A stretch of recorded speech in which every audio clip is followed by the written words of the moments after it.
5 sinais que podem fazer o seu casamento acabar, o seu casamento desaparecer. 5 sinais que você precisa cuidar a partir de agora. Primeiro sinal, forte desalinhamento de valores. É muito comum quando um casal se encontra, esse casal tá ali começando a namorar, ou estão num flerte, ou estão começando a se conhecer, eles começam a perceber que eles têm coisas que são completamente diferentes, eles valorizam coisas completamente diferentes, mas mesmo assim eles contam uma história pra eles. Tá tudo bem, com o tempo a gente ajusta isso, tá tudo bem, com o tempo a gente melhora. Como se fosse aquela questão, uma pessoa valoriza crescimento financeiro e a outra pessoa valoriza o extremo oposto. Uma pessoa, ela é católica, a outra pessoa, ela é completamente evangélica protestante. Uma pessoa valoriza a saúde, outra pessoa valoriza simplesmente uma vida desregrada em relação à saúde, em relação à comida, em relação à bebida. Quando as pessoas têm valores que são completamente opostos, pode ser que essas pessoas consigam se alinhar? Pode ser, mas imagina o tanto de atrito que não vai ter ao longo de 1, 2, 3, 4 anos. Perceba o quanto eu vou ter que me adaptar e mudar e me transformar numa outra pessoa para me encaixar e agradar aquela pessoa. Isso não faz o menor sentido. Muito melhor seria encontrar uma pessoa que tenha os mesmos valores do que você, que valorize as mesmas coisas que você. Mas muitas vezes quando você encontra uma pessoa assim, você fala, não tem desafio, não tem brigas, não tem treta, porque você é viciado em brigas, vai ser viciado em desafios, você tem muitos sabotadores dentro de você. Provavelmente isso te impede de construir uma vida épica, inclusive, né? Eu gravei uma aula longa sobre como construir uma vida épica de fato e como neutralizar sabotadores que tem dentro de você, e uma explicação profunda disso. O link tá aqui embaixo no primeiro comentário fixado e também aqui na descrição do vídeo. Então toca, já abre esse vídeo e já deixa ele carregando, que é o próximo vídeo que você tem que ver. Pra você ter ideia, quando eu fui escolher a Karina pra ser minha esposa, eu fiz uma lista exatamente do que eu queria pro meu relacionamento amoroso. Era uma lista dizendo exatamente o tipo de mulher que eu queria, o tipo de valores que ela iria ter, que tipo de coisas eu iria ter pra poder suprir essa mulher. Então eu fiz uma lista de exatamente o que eu queria naquela mulher, naquele relacionamento, o que eu tava disposto a criar a partir dali. E baseado nessa lista, eu fui pro mercado, digamos assim, eu fui olhar pra quem estava disponível no mercado e via quem tinha alinhamento com aqueles valores, quem tinha alinhamento com aquilo e quem não tinha. E quem não tinha alinhamento com isso,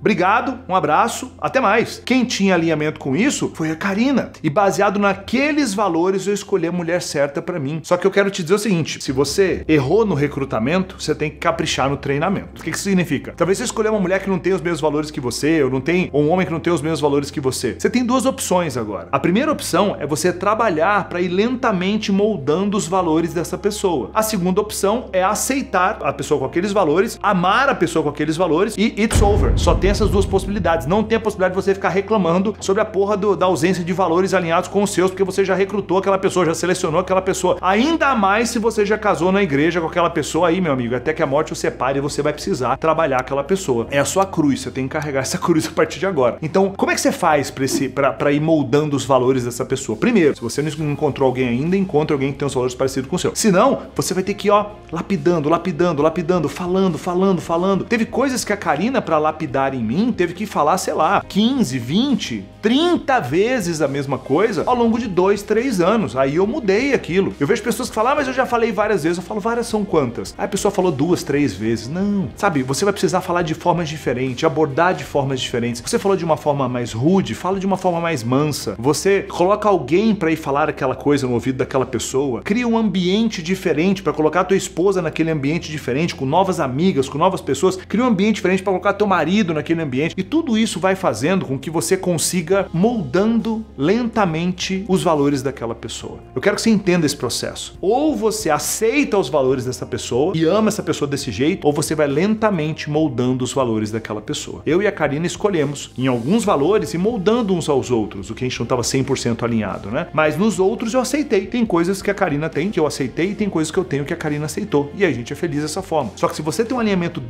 um completo desalinhamento de valores, vai ser muito atrito, muito conflito, e aí isso não faz o menor sentido. Segunda questão que pode estar atrapalhando o teu relacionamento é vocês não atenderem as necessidades um do outro. Provavelmente você já ouviu aquele dizer, né? A partir de agora somos carne da mesma carne, né? E quando a gente pensa em ser carne da mesma carne, a gente pensa, dentre outras coisas, o seguinte: se dói na minha carne, dói na sua carne também. Se está doendo em você, dói em mim também. E se você está num relacionamento amoroso, você tem que entender o seguinte: se alguma coisa incomoda a tua esposa, alguma coisa incomoda o teu teu marido, você tem que fazer de tudo para tirar aquele incômodo. A tua vida tem que estar em prol de suprir as necessidades do seu marido ou da sua esposa. Esse é o jogo que vocês têm que jogar. Se você entra nesse jogo de qual é a sua necessidade, meu amor, o que está acontecendo com você que eu não estou conseguindo ver, a partir de agora eu vou suprir isso, caramba, é um outro nível de relacionamento que vocês têm. As brigas começam a diminuir, acaba essa confusão toda que está acontecendo no teu casamento, acaba esse desalinhamento. Quantas vezes eu já vi a Karina, por exemplo, com algo que não estava deixando ela feliz e a gente teve que ir lá e tomar decisões duras em relação a isso, para eu assumir coisas que até então ela estava assumindo. Decisões duras precisaram ser tomadas para que a paz pudesse reinar de novo dentro do nosso relacionamento. Então, olha para tua esposa, olha para o teu marido e faça a seguinte pergunta: quais são as necessidades que ele tem, as necessidades que ela tem que eu não estou conseguindo atender? E faça uma lista a partir de agora de como atender essas necessidades. Um bom relacionamento amoroso, ele é focado em as suas necessidades são as minhas necessidades. E talvez a necessidade que exista na tua esposa é mais tempo junto. Talvez a necessidade que exista do teu marido é você servir mais o teu marido. Talvez a necessidade que exista é vocês não deixarem os filhos o tempo todo no meio da relação e vocês terem um tempo para vocês. Talvez a necessidade que exista é que o seu marido não quer que você fique trazendo tais pessoas para dentro de casa, ou sua esposa não quer que traga tais pessoas para dentro de casa. Quais são essas necessidades e como é que você pode atender? A necessidade de sexo. É sexo. Ou é sexo de um jeito. E aí você não atende aquelas necessidades e aí vocês brigam e entram em conflito o tempo todo. Entra nessa mentalidade, nesse conceito. Faz isso durante 60 dias e depois você me diz o que é que virou do teu relacionamento. As suas necessidades são as minhas necessidades. Coloca isso como um princípio dentro da tua mentalidade e do teu modus operandi de viver com a pessoa que você está junto. Terceiro problema talvez é a falta de rotinas que vocês têm. Vocês não têm rotina juntos. Um ponto importante, eu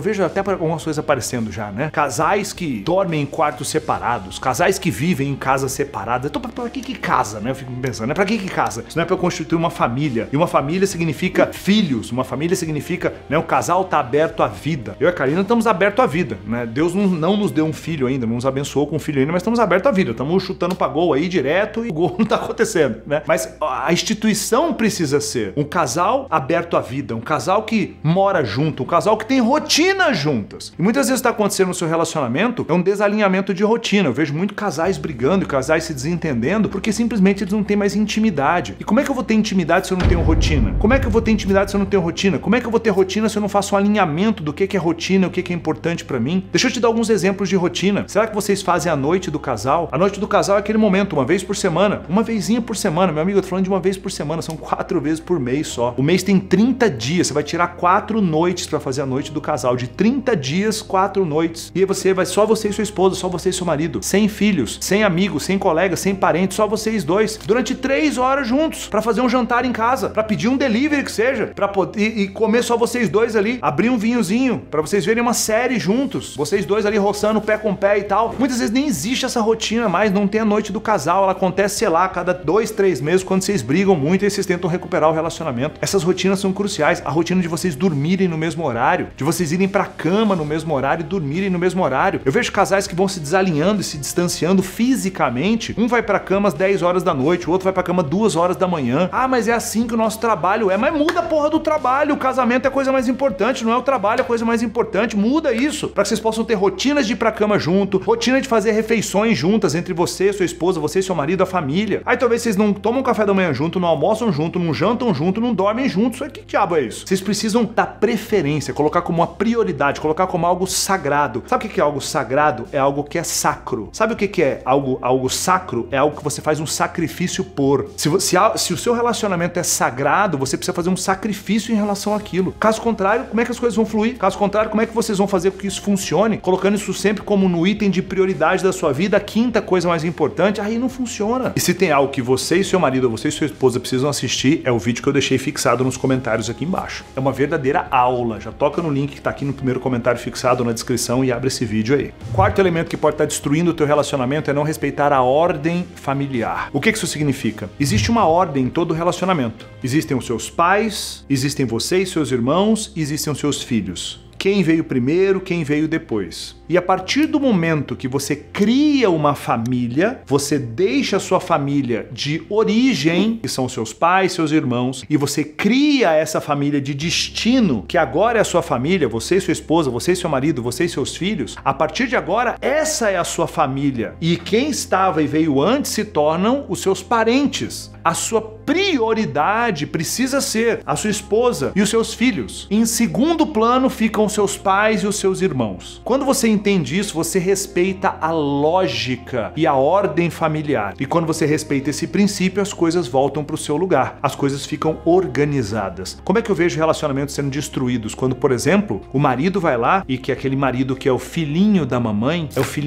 tudo é a mamãezinha dele, tudo ele precisa pedir opinião pra mamãezinha, tudo é pra salvar a mamãezinha. Por quê? Porque ele viu o pai se divorciando da mãe lá atrás, ele tomou as dores da mãe, ficou do ladinho da mãe, e aí o pai foi embora, e aí a mãe fez a caveira do pai pro menino, e o menino ficou lá do lado da mãe porque não queria que ela sofresse, e a mãe falou: você vai ficar comigo pra sempre, né, meu filho? E ele falou: sim, eu vou ficar com você pra sempre, mamãezinha. E essa relação foi criada. E agora temos um adulto disfuncional. Temos esse homem que a coisa mais importante na vida dele é ver a mamãezinha dele. Não é a esposa que ele escolheu pra toda a vida. Aí a mãe tá lá, chorosa, triste, com depressão, ou sei lá o que, criando aquele cenário todo pra que o filho fique amarrado em relação a ela. E ela percebe uma artimanha que ela tem, que toda vez que ela cai mal, o filho corre lá pra poder atender ela. E deixa pra trás a família, que é a família dele agora, que é a esposa e os filhos. Ou a mesma coisa se aplica à mulher, que fica lá o tempo todo tentando salvar o papaizinho, tentando salvar a mamãezinha. O que precisa acontecer num relacionamento é um alinhamento e um entendimento. A coisa mais importante é a minha esposa, a coisa mais importante é o meu marido. E depois vem os filhos. Depois vem os filhos. O núcleo da família, nada se sustenta se o núcleo da família não for o marido e a esposa. Nada se sustenta. O que orbita em torno do marido e da esposa são os filhos. E os planetas mais distantes são os seus irmãos e os seus pais. Isso é uma família saudável. Isso é uma família que funciona, de fato, uma família funcional. Caso contrário, o que vai acontecer com você? Você vai continuar tendo conflitos. E eu vejo pessoas que pegam, inclusive, dinheiro de forma secreta, oculta, da família. Pega dinheiro da esposa, dinheiro que seria pros filhos, dinheiro que seria pro marido,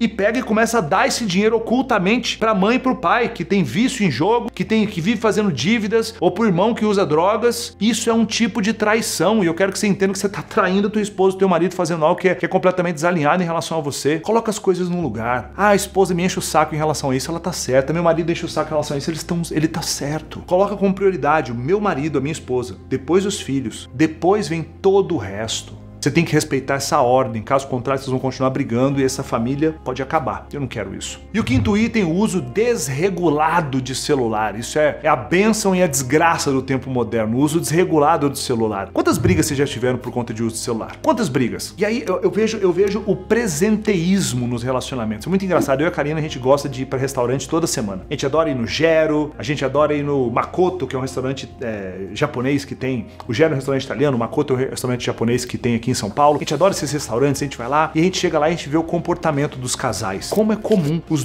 Pessoas estão lá sentadas frente a frente e as duas estão o tempo todo no celular. O tempo todo. Não é que elas pegaram o celular pra mostrar uma coisa pra outra. Ah, vamos viajar pra esse lugar. Ah, você viu isso daqui e tal, e depois não. Ou vamos olhar aqui rapidamente o menu, escolher o vinho, escolher... Não. É o tempo todo no celular. Aí é um presenteísmo. Você está num lugar, mas não está presente ali. Aí isso acontece em casa. Você chega em casa e você fica andando pela casa no celular. Seu marido passa por você.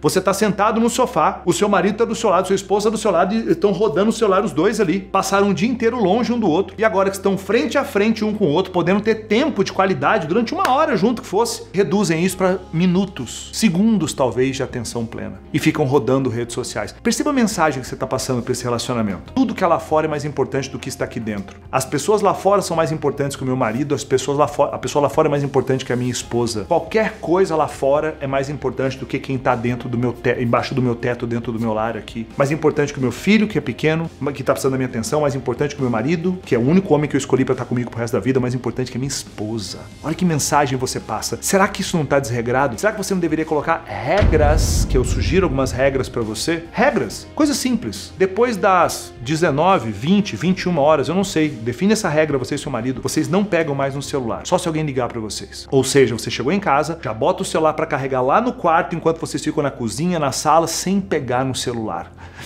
Wendel, não sei se eu consigo. Consegue? Consegue? Todo mundo consegue. Vocês precisam definir regras, definir limites, definir os trilhos que vocês vão seguir. Porque vocês estão descompensados. Quando vocês fazem isso, o vício diminui. Porque você vai querer pegar no celular, ah, tá lá no quarto, não posso pegar. Ah, vamos conversar. Ah, queria te mostrar uma coisa, ah, tá lá no quarto. Porque você vai mostrar uma coisa pra tua esposa, daqui a pouco você tá rodando de novo, daqui a pouco você foi pra sala, ela ficou na cozinha. É assim que acontece. Então definam limites. Eu e a Karina, a gente define limite para várias coisas. Por exemplo, a gente tem um limite. O nosso limite é não trabalhar depois das 20 horas. Porque a gente dá aula muitas vezes, a gente bota as aulas mais cedo pra gente gente não dá aula depois das 20 horas, para que a gente possa ter tempo pra gente. Vocês têm que definir limites, limites em relação a celular, limite em relação a onde usar celular. Quantas vezes talvez vocês têm limite, botar limite para quando vocês vão dormir. Uma regra para vocês, né, que a Karina costuma dizer, você tem que dormir no dia que você acorda. Me diz aqui nos comentários se você entendeu isso. Você tem que dormir no dia que você acorda. O que isso significa? É um enigma. É um enigma, hein? O que significa? Escreve aqui se você entendeu. Você tem que dormir no dia que acorda. Esse é um acordo que eu e a Karina temos. É um acordo de chegar na cama e não ficar rodando redes sociais. Chegou na cama, quer olhar a agenda, quer botar um despertador, quer fazer alguma coisa útil rapidamente, faça. Agora ficar rodando, você não pode, tem que estar proibido. Porque do teu lado tem a pessoa mais importante da vida, vocês vão ter poucos minutos todo dia na cama e vocês estão rodando o celular. Um acordo que vocês têm que fazer. E com isso vocês vão reduzindo o tempo de atenção que vocês têm pro que está fora e dando mais atenção pro que verdadeiramente é importante, que é para quem está do teu lado. Aí as coisas vão ser completamente diferentes. Lembra de assistir o vídeo que tá aqui embaixo no comentário. Uma verdadeira aula sobre como construir uma vida épica e como encontrar seus sabotadores e neutralizá-los. E me diz, desses 5 itens, qual fez mais sentido para você? Comenta aqui embaixo. A gente se vê no próximo vídeo.